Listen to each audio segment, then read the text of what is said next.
Hey guys, I wanted to talk to you about emotions, feelings, and energy. And please keep in mind that this is a very basic class. I'm trying not to get too deep into this because honestly, it's just a big rabbit hole. It was hard for me to decide what direction to go with this class. And my hope is that you feel empowered or at least have enough questions that you'll go forward and research how you can help your emotions, or maybe it wets your palate and you're ready to get started with oils and can embrace that. But I wanted to talk about energy. And this is going to sound really hokey, especially to my believer friends. I'm a believer as well. I'm a Christian. But we have to acknowledge that we are a three-part body. You know, we have our mind or our soul, we have our actual physical body, and we have our spirit. All of life has energy. It has electrical frequencies, and that can be measured. So we're going to talk about frequencies, vibrations, energies. Those are all interchangeable. But basically, we have a current running through us. Now then, since we're talking about energy, my boys, come on boys, this year in homeschool we studied thermodynamics, didn't we? And so they're going to tell you the first law of thermodynamics. I can't see both of you. Scoots. Okay, we can see you. There. All right, what's the first law of thermodynamics? Energy cannot be or destroyed. Energy cannot be created or destroyed. It just exists. I have an energy coursing through my body. You do. The plants do. Everything. It cannot be created or destroyed, but energy can be altered. So let's think about energy in our bodies. And you're already thinking, I don't have energy in my body.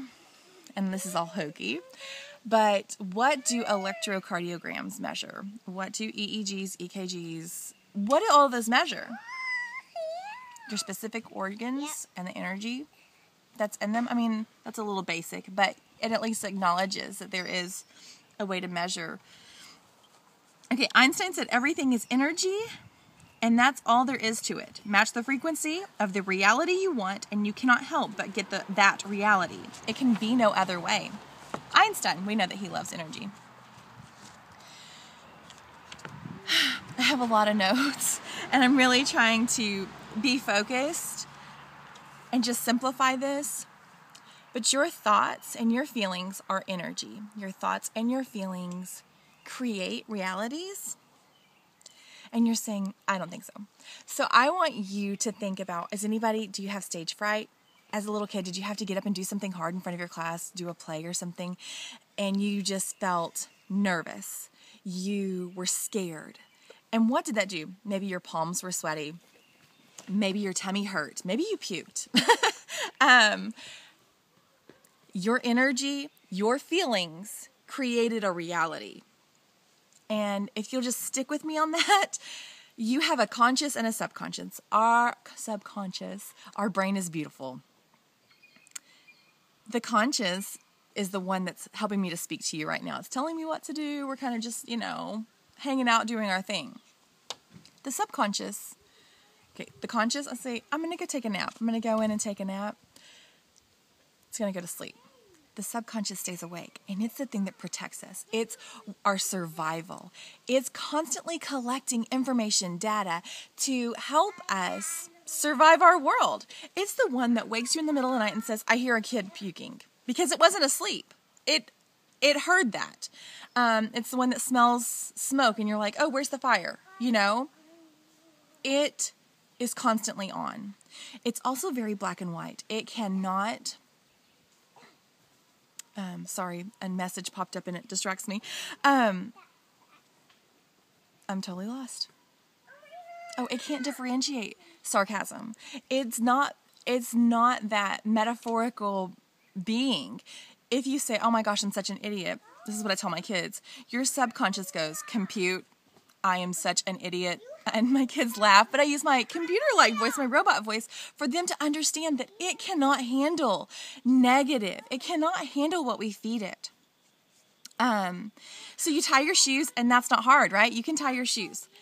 you have created a pathway. Like, it was probably hard a long time ago. You've created a pathway. Like, your brain knows how to do it. Like, it travels along that pathway. There's no stumbling. Let's say you put in you're trying to do something new. Maybe you're trying to even watch your words and create a different response. Your brain says, "Oh my gosh, this is hard. We've never been on this bumpy road before. We've never been here." The next time it's like, "Oh, it's still difficult." And then it begins to smooth out. And eventually you create a new pathway. So I encourage you, God's word says, take every thought captive. Apparently I can't be still. I guess I move a lot. Sorry for shaking the table. Take every thought captive. God's word says, Proverbs 23:7 says, as a man thinks in his heart, so he is. So my Christian friends, please don't deviate from this too much, because God has told us life and death are in the tongue. Your thoughts, take them captive. These are important things. Okay, now I don't remember where I read this because I'm going to list some resources, but it said 87 to 93% of illness can be attributed to your thought life, your thought patterns. Guys, that's huge. 13% is to diet, genetics, and environment. Okay. A healthy body exists at 62 to 78 or 68 megahertz. So we have our own frequency. Our organs have our own frequency. Our thoughts and feelings go into our amygdala. Because when I grew up, like, our biology teacher said it wrong, so forgive me. There's a part in our brain, and that receives the feelings. And when it goes in there, it actually can be converted into chemicals and sent away. Now, these thoughts and these chemicals, they have their frequencies. Did you know that our organs match those frequencies? So you could say, like anger, for instance, it likes to manifest in the liver because they're matches. Isn't that crazy? And I know you think, well, again, we're kind of hokey here. Have you ever heard the term hothead? Like, you get so mad and your face turns red and you explode. Well, hothead comes from that. But I'm posting in this class a thermogenic scan. There was a research done at a university. Oh, there's another cat visiting. Hello, cat. Oh, he's a sweet baby. Bless his heart. Of matching emotions, graphing them, seeing where they manifested on the body, and you had these hot spots. Fascinating. Okay, so I don't know what I want to say now because I got distracted by the cat. Okay, ultimately, your energy and thoughts go together. Your feelings can create those thoughts. Those thoughts create the feelings, right? If you're meditating every day on, okay, have you ever had a bad day? Can't find the keys. Can't find my shoes. That tends to be the thing here. You go to the gas station, you forgot your, your card, and it says cash only today. And you're constantly maybe saying, this isn't my day. Oh, everything is always going wrong. I'm such an idiot. All these things. And guess who's listening? Your subconscious. And it creates that environment. Remember, it's in survival. It's saying, okay, this is what they want. This is what they're telling me to do. Compute. Okay? Also, when we put our words out there, they've done the studies on the plants, where they have a plant in the same environment and two plants, and you tell one plant, this just hurts me. If you told a plant, you're such an idiot, you can't do anything right. You don't know how to grow. You don't know how to produce fruit. So they say negative things and they say beautiful things to this other plant. You are strong and you are vital. You thrive in this environment. You excel, blah, blah, blah. Guess which one doesn't survive? Yeah. When we're putting that out there, and that's another thing. If it hurts me to say that to a plant, have you ever been in a fit of rage or anger and you say something to an actual human? You say it to yourself, you say it to your kids, you say it to your spouse, you just say it.